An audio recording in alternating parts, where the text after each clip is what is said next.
this is Jacqueline. Today is November 18th, 2010, and we just finished a group talk here at Bilingual FM.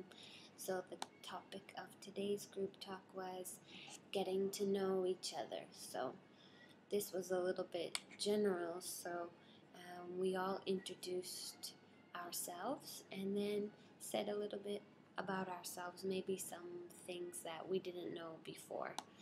So in today's group talk, we learned some new vocabulary words.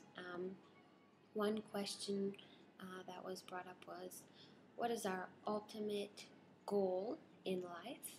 And so the new word is ultimate, and it's an adjective.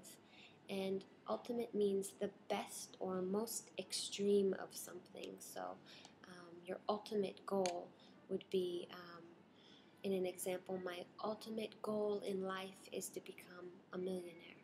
So this is like your best goal. Or in another example, relaxing on the beach in Hawaii is my ultimate vacation. So my best example of a vacation. So ultimate is the best or most extreme of something. And then actually there was some confusion between the two adjectives ultimate and intimate because they sound similar. So then we talked a little bit more about the word intimate. Intimate is also an adjective, and intimate describes a sense of privacy or a personal situation. So, and often it's used with a warm, peaceful, relaxing feel. So it's very private and peaceful. So in an example sentence, we can say, this French restaurant has a very intimate atmosphere. So maybe it's candles and soft music and a little bit quiet. So this is an intimate setting or an intimate atmosphere. In another example, on our 5th wedding anniversary, we had a very intimate evening. So the word intimate describes the evening.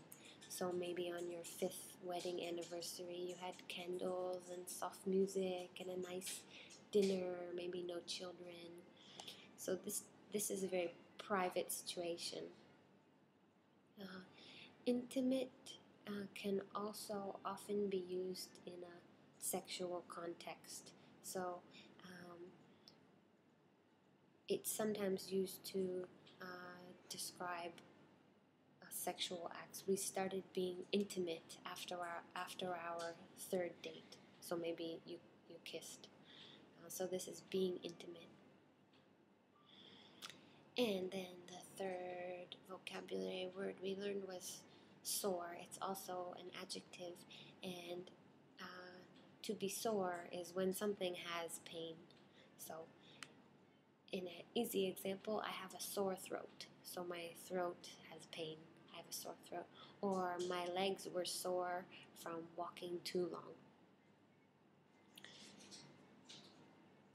And then the 4th vocabulary word was a verb, which is to thaw. It's not a very common word to use, but we can use it every day if we're talking about something that is once frozen and then it gets warmer with the temperature and then it thaws. So in an example sentence, we need to take the shrimp out of the freezer so it can thaw for dinner tonight. So it doesn't melt like ice cream melts, but it just thaws. So it's once frozen and then it thaws so we can eat it. And the last vocabulary word we learned was a colleague. So it's a noun, and a colleague is simply a person we work with. So in an example sentence, I went out for drinks after work with my colleagues. So I guess that's quite a few new words, some adjectives, some verbs, and just one difficult phrase there was during the skit was actually, this comes up very often, and I've talked about it in another group talk summary, but the mistake is so often made. When we want to say like an amount of people, and we often say almost people eat sushi. Almost Japanese people eat sushi.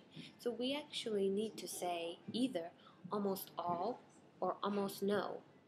So you need to not just say almost, but all of something or no of something.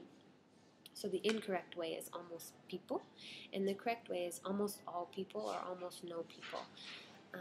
In an example sentence, almost all Japanese people eat sushi.